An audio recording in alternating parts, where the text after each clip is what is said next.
अस्सलामुअलैकुम रहमतुल्लाहि वबरकातुहू। दोस्तान मोहतरम, आज मैं आपको बताने वाला हूँ कि अगर नमाज में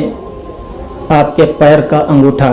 अगर थोड़ा बहुत इधर उधर हो जाए तो क्या इससे नमाज में कोई खलल वाक़ई होता है, नमाज में कोई ख़राबी आ जाती है। बहुत से लोग ये गुमान करते हैं, ये कहते हैं कि अगर नमाज में हमारे पैर का अंगूठा थोड़ा बहुत इधर उधर अपनी जगह से दूसरी जगह के ऊपर हो जाए तो इससे नमाज वाक़ई नहीं होती, यानी नमाज मुकम्मल नहीं होती, नमाज में कमी आ जाती है।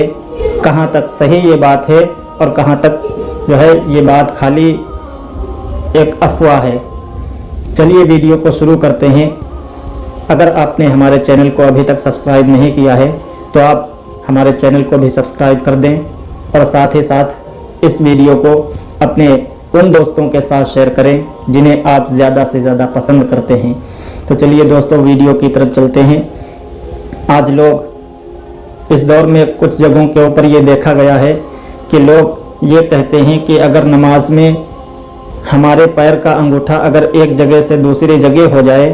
तो इससे नमाज टूट जाती है या नमाज नहीं होती है। तो आपको मैं बताऊं कि हज़रत अल्लामा जलालुद्दीन अलैहिर्रहमा फरमाते हैं अपनी किताब फतावा फैज़ुर रसूल में कि इसमें कोई हरज नहीं है। अगर आप नमाज पढ़ रहे हों और नमाज की हालत में अगर आपका अंगूठा एक जगह से दूसरी जगह के ऊपर चला जाए तो इसमें कोई हरज नहीं है और इससे नमाज में भी कोई खलल वाक़ई नहीं होगा। आगे और फरमाते हैं कि अगर सफ़ में इंसान नमाज पढ़ रहा है, कुछ लोग सफ़ बना करके इमाम के पीछे नमाज पढ़ रहे हैं, तो उसमें अगर अंगूठा इतना सरक गया, इतना आगे पीछे हो गया कि आपका सीना बाहर निकल आया या मुक्तदी जो सफ़ में खड़ा है वो तमाम सफ़ों से अलग हो गया, यानी आगे हो गया या पीछे हो गया, इतना अंगूठा इधर उधर हुआ जिससे इंसान सबसे बाहर हो गया, तो इस सूरत में आप फरमाते हैं कि ये इधर उधर हो जाना मकरूह है नमाज के अंदर।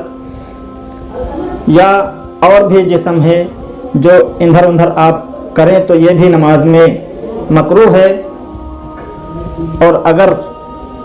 आप ऐसे ही अगर थोड़ा बहुत इधर उधर हो गया जिससे सफ़ में कोई ख़राबी नहीं आई, सफ़ से ना आपका सीना आगे निकला ना आप थोड़ा बहुत पीछे हुए, यानी बिल्कुल बराबर आप सफ़ में खड़े हैं, तो फिर इसमें कोई हरज नहीं है, ये मकरूह भी नहीं होगा।